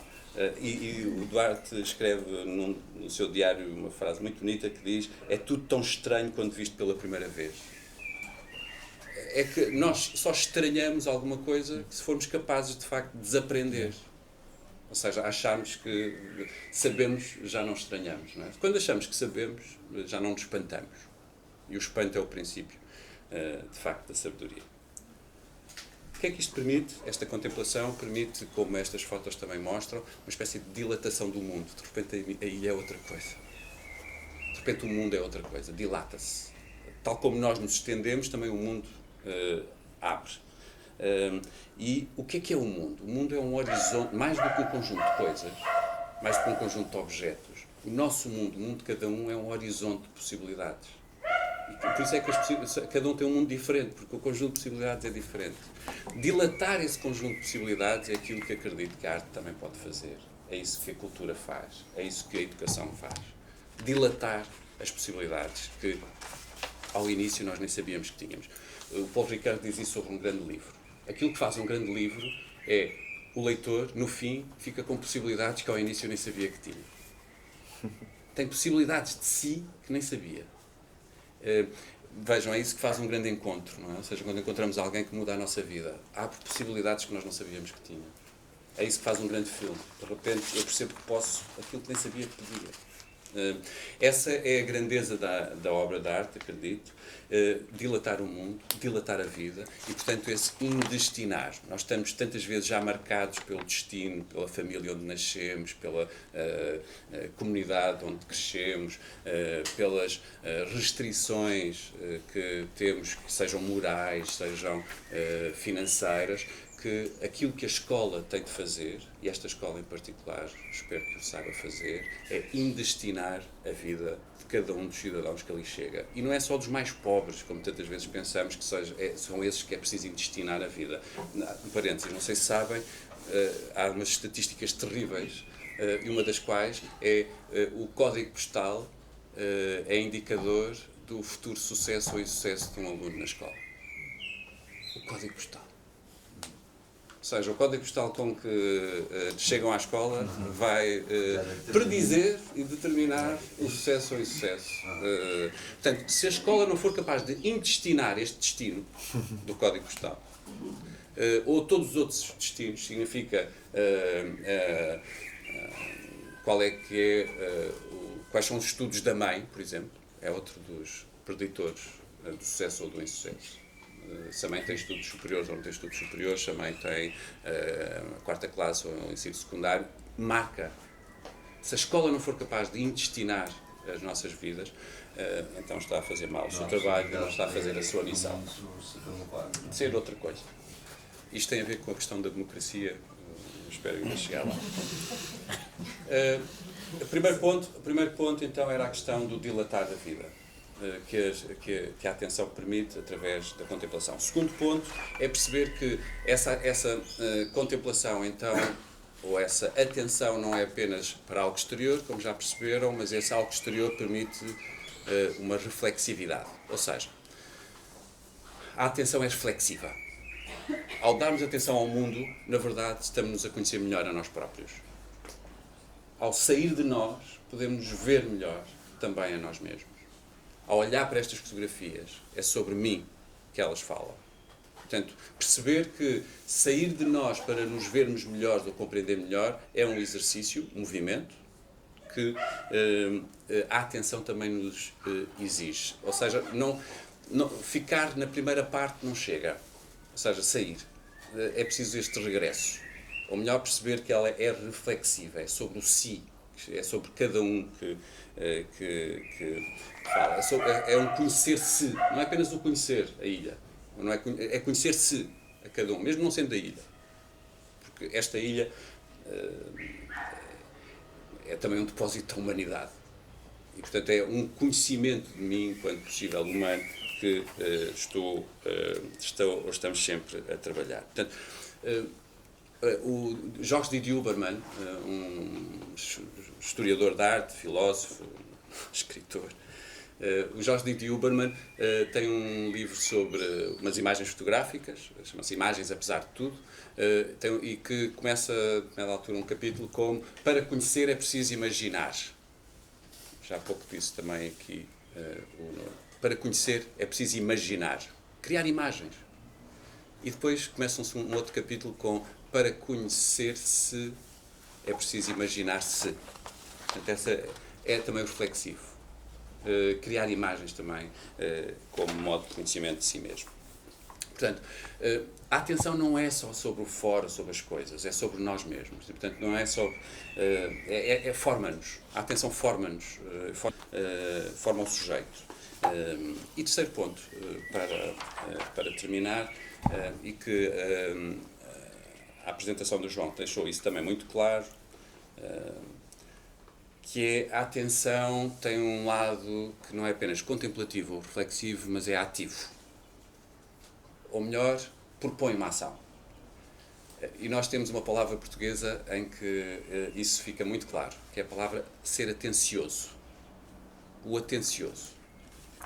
Atencioso já não é apenas o contemplativo ou reflexivo, é aquele que dá um passo em direção a, mais uma vez, um estender, mas é um estender diferente. Eu, há tempo estava a fazer uma conferência, curiosamente a falar sobre esta palavra, atenção, e fiquei com a garganta seca. E alguém que estava no público percebeu, eu não disse nada, percebeu e foi-me levar uma garrafa de água com muito cuidado ao sítio onde eu estava. E foi o melhor exemplo que eu podia ter desta passagem, da atenção para o atencioso. Da contemplação, ela estava a ver e viu que estava com problemas, para dar o passo seguinte, que é ajudar, mudar qualquer coisa que era preciso mudar e, neste caso, apoiar. Portanto, conduz à ação, a um ser ativista. Falou-se aqui da questão da cidadania, falou-se aqui da questão do lixo, falou-se aqui de como a atenção depois tem que implicar também, por consequência e rigor, eu gosto muito desta expressão, consequência e rigor, é usada pela Sofia de Mello Breiner num texto em que diz quem se espanta na contemplação do esplendor do mundo, quem é capaz de espantar, tem depois, por consequência e rigor, ser capaz também de se indignar pelas injustiças e pela pobreza do mundo. É assim, está ligada, a atenção está ligada uma coisa à outra, liga uma coisa à outra. E isto não significa simplesmente eu ficar triste, indignado, significa pôr-me a agir para mudar. E isso então tem essa ligação que eu há pouco apontava com a democracia. Ou seja, a atenção, ao nos mostrar aquilo que somos, dá-nos também essa capacitação, essa possibilidade de mostrar que eu tenho que agir, e significa intervir à minha maneira, da minha maneira, no mundo. Cada um à sua maneira, mas que isso é necessário.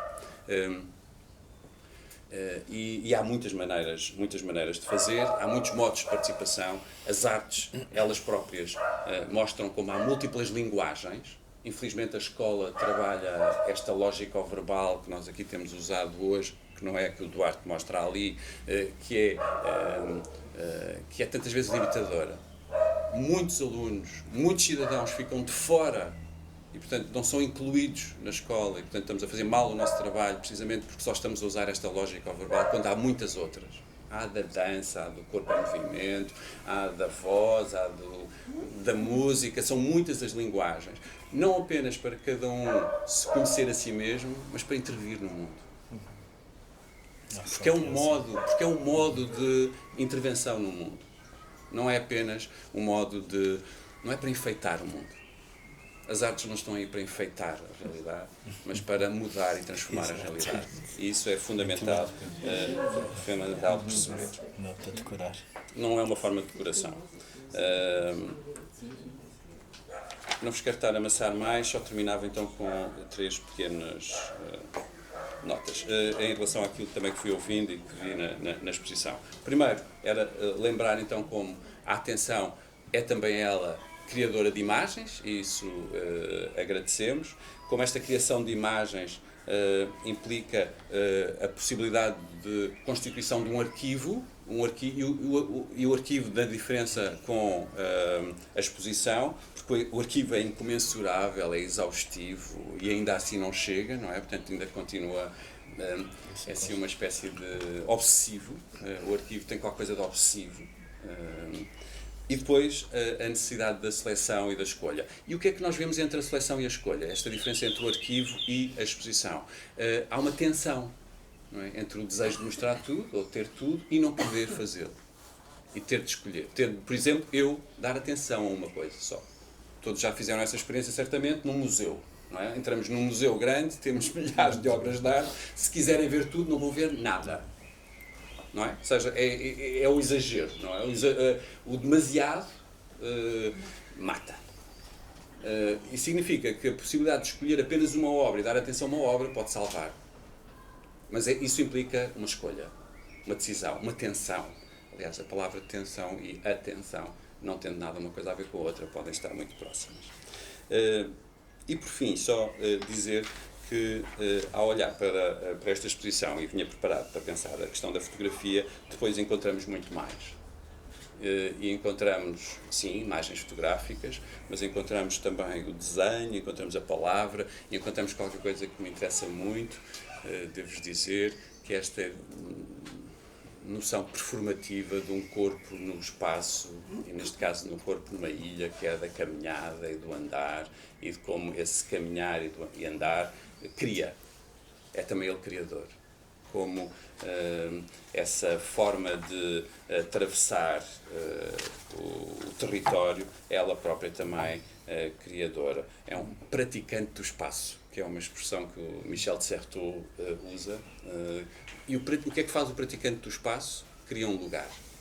E eu agradeço muitíssimo ao João, ao Nuno e muito ao Duarte, porque me permitiram também ver a Ilha de Porto Santo de uma outra maneira, praticada, transformada já não apenas em espaço, mas num lugar. E dei-lhe uma atenção que não tinha antes. Muito obrigado. Muito obrigado.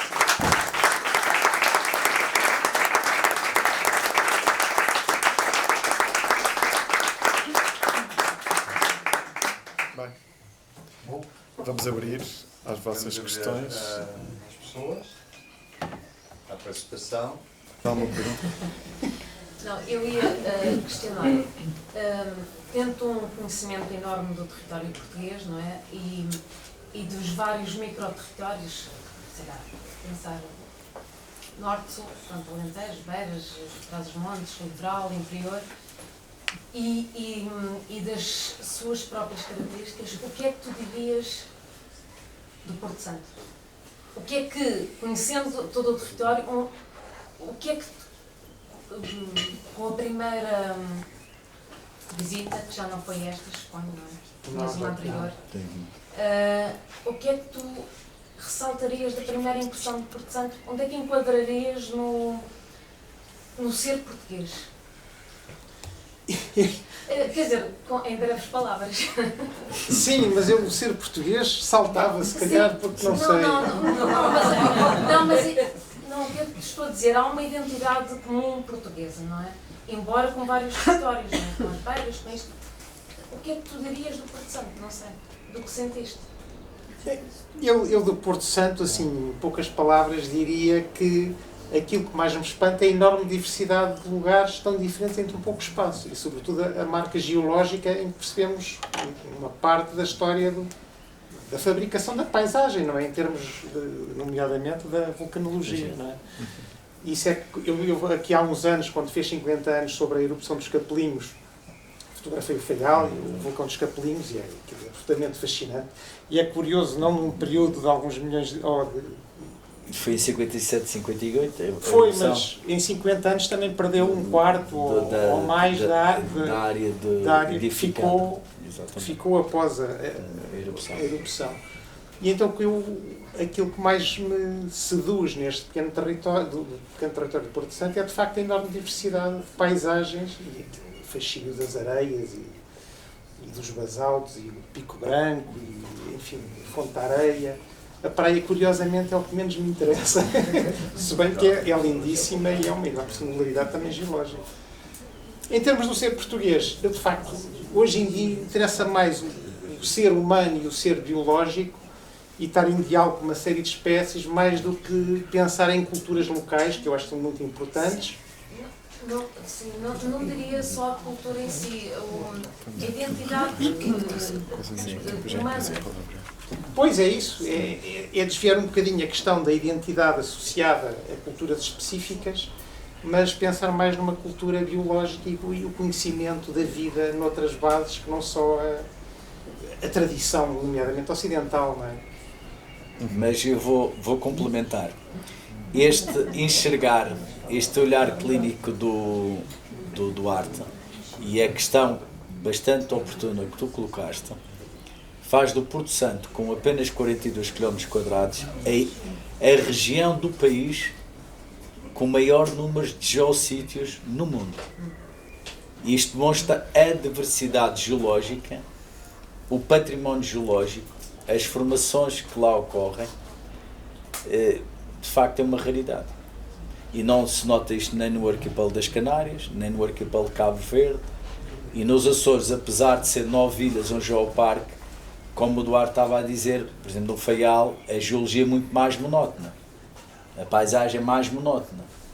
Não há essa diversidade nem riqueza litológica e geológica.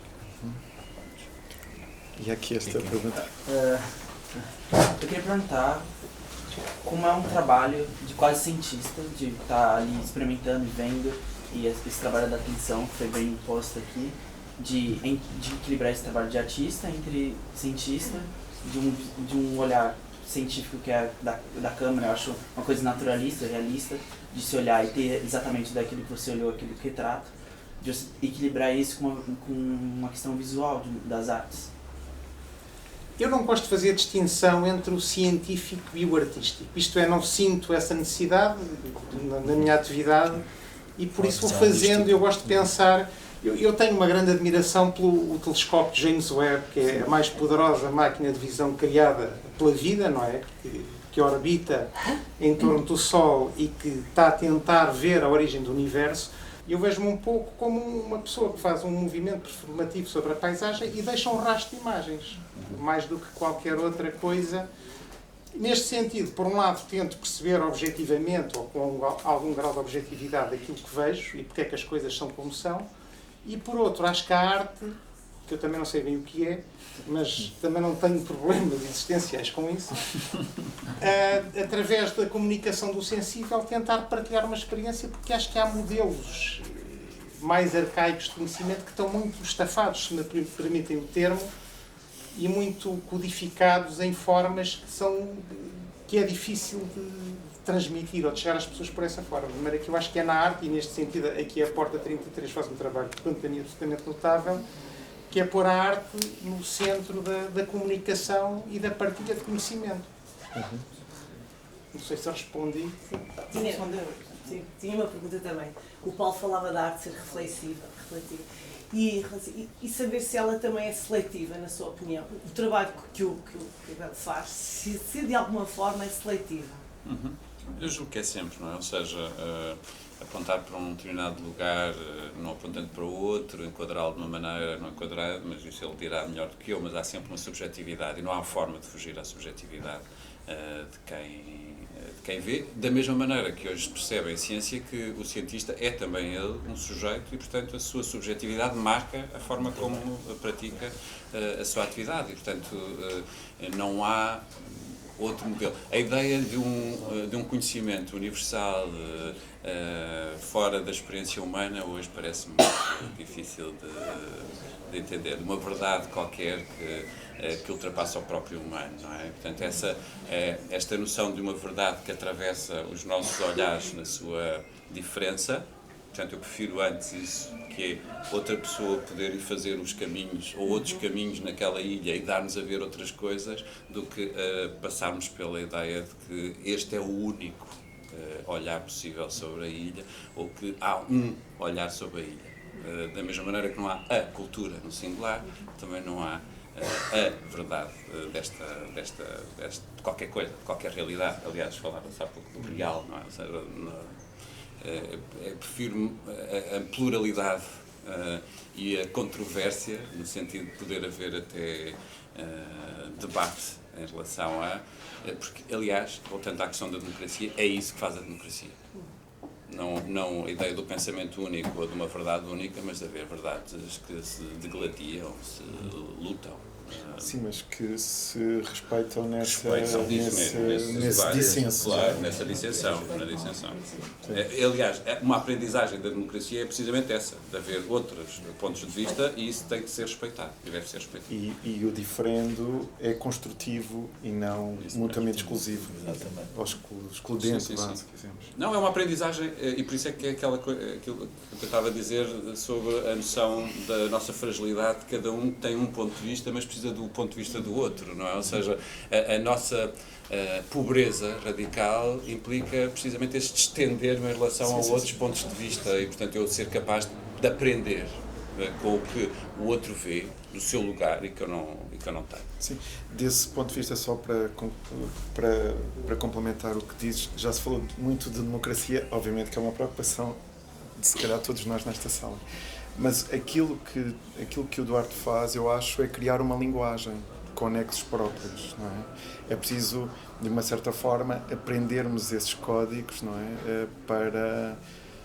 Quando eu digo que o Duarte dizia que não era organizado, e o Eduardo pode confirmar que disse isso, não é? Não era estruturalmente organizado, e depois não era naturalmente organizado.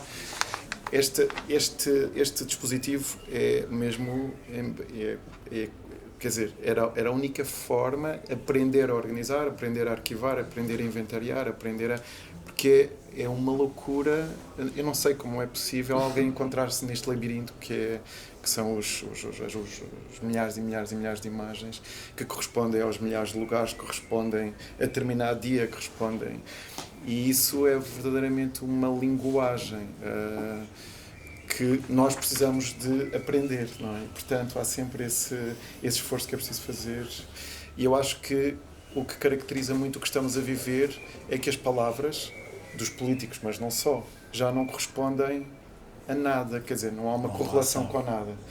É uma espécie de discurso vazio, esvaziado, que é muito encenado, não é? Quer dizer, vamos... E se alguém dissesse, espera lá, o que é que estás a dizer? Não é? Não é?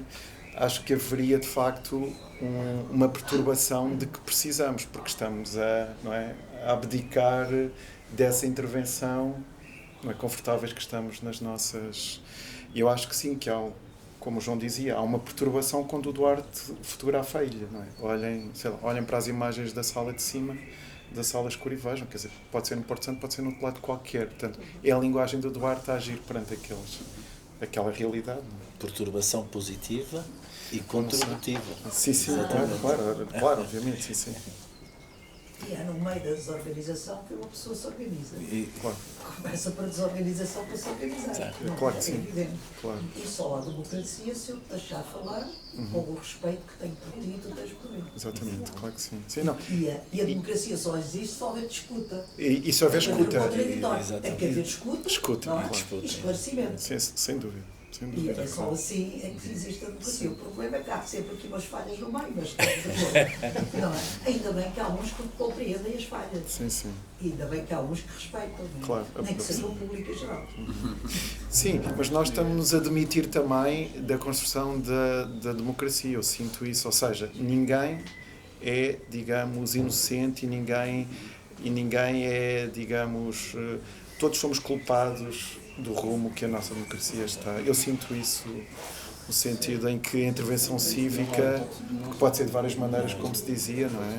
Está muito deficitária por inércia, eu acho. Mas é a velha premissa, não é? Cada um tem aquilo que merece. Sim, é verdade. Por isso, não podemos queixar. Há aqui uma coisa que eu gostaria de acrescentar.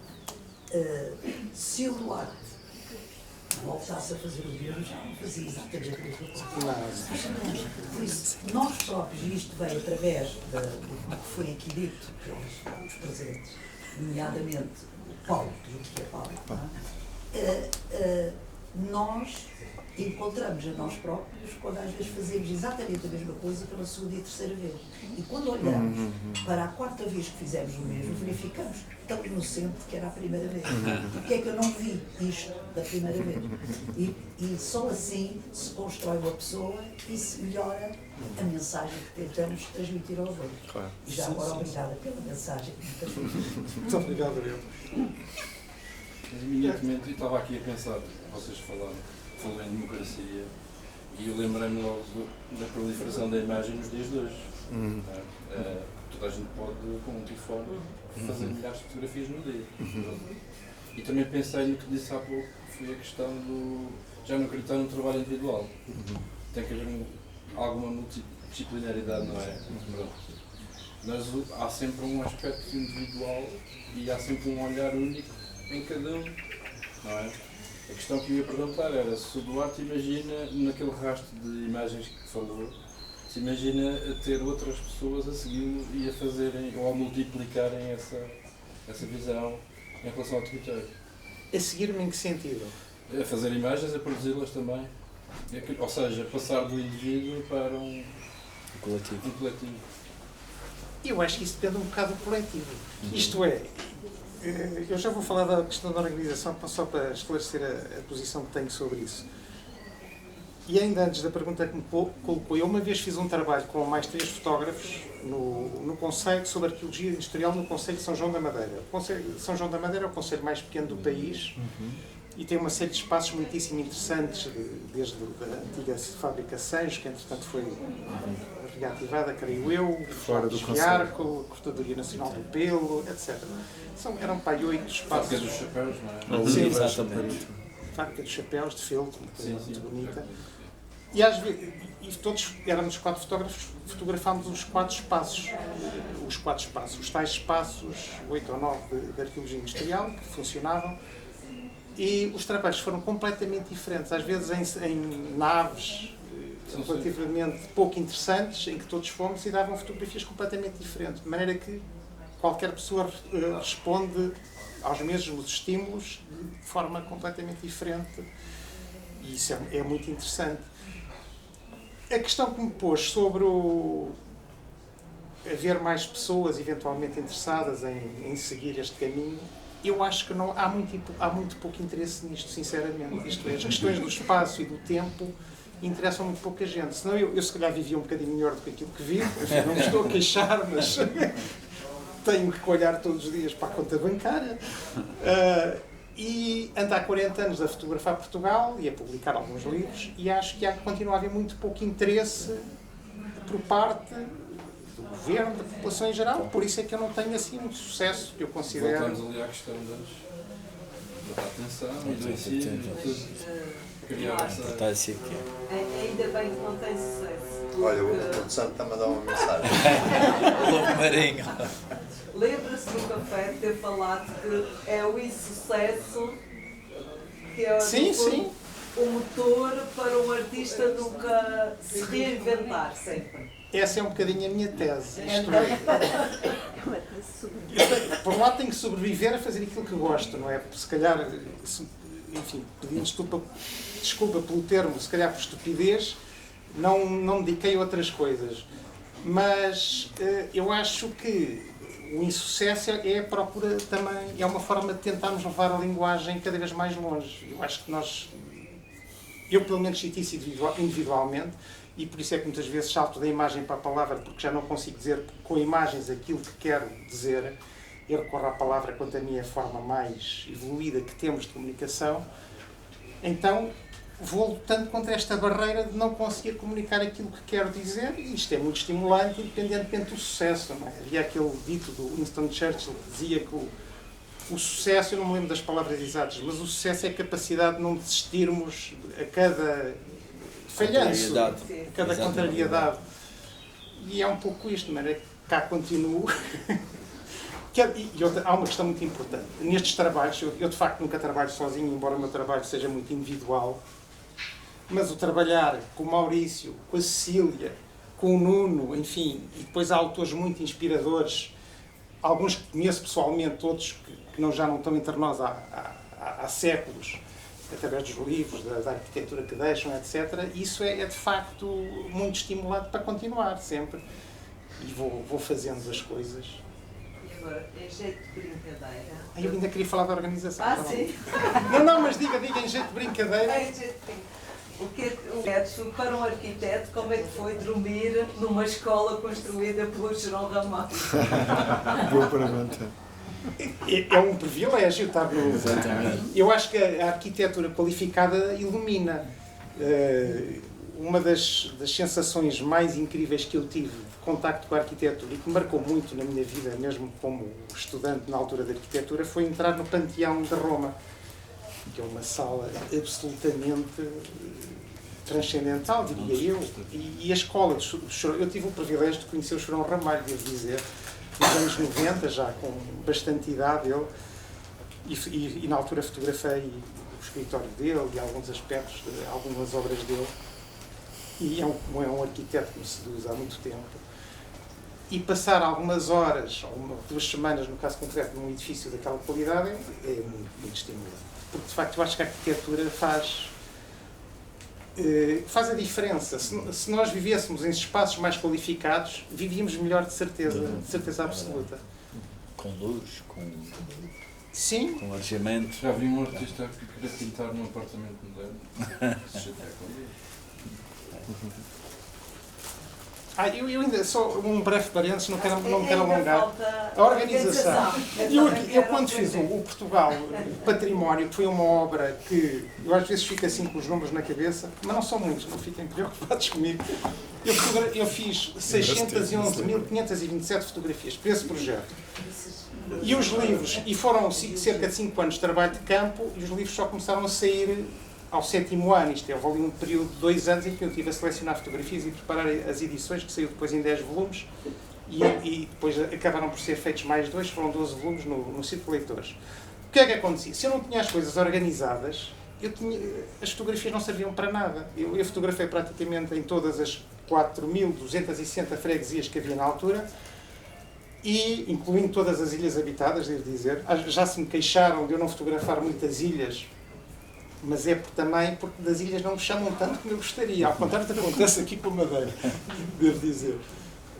Que já trabalhei, por exemplo, sobre a obra do arquiteto Rui Góis Ferreira, que foi um enorme prazer, contemporâneo do Chorão Ramalho, um nome também que tem vindo a ser, enfim, mais conhecido e que tem uma grande qualidade de arquitetura. E agora já me perdi. E então, se eu não sabia exatamente a localização das fotografias, tinha que voltar aos sítios. De maneira que aprendi, fui forçado a ser organizado. E depois mordi o isco, digamos assim, porque a organização e às vezes questões burocráticas são extremamente estimulantes em termos de processo criativo, porque se criou uma arquitetura e quase que uma cidade, e o Nuno falou disto. E eu às vezes estou assim a dormir e a viajar em sítios por onde já estive e a percorrer as ruas do meu arquivo. E é um olhar mediado que eu tento também transmitir no trabalho que vou fazendo. E é isto, a organização. De maneira que eu nasci desorganizado como quase toda a gente. Eu acho que a entropia, eu gosto muito da segunda lei da termodinâmica, que é a lei da entropia, do caos, enfim, não gosto muito do termo caos. Eu acho que a vida tende para a entropia, é o aumento da complexidade ao longo do tempo, e a vida é uma manifestação de ordem. Eu tento que o meu trabalho seja também uma manifestação de ordem, no sentido em que eu consigo comunicar de forma minimamente coerente, sendo de uma complexidade crescente, porque tenho 2 milhões de fotografias e preciso às vezes, de encontrar coisas rapidamente, como dizia o Nuno. E é isso. E vamos ao copinho, não? Vamos ao ringue agora. Muito bem, apoiado. Foi a saída mais sábia desta tarde. Foi sapiente. Desde que vamos.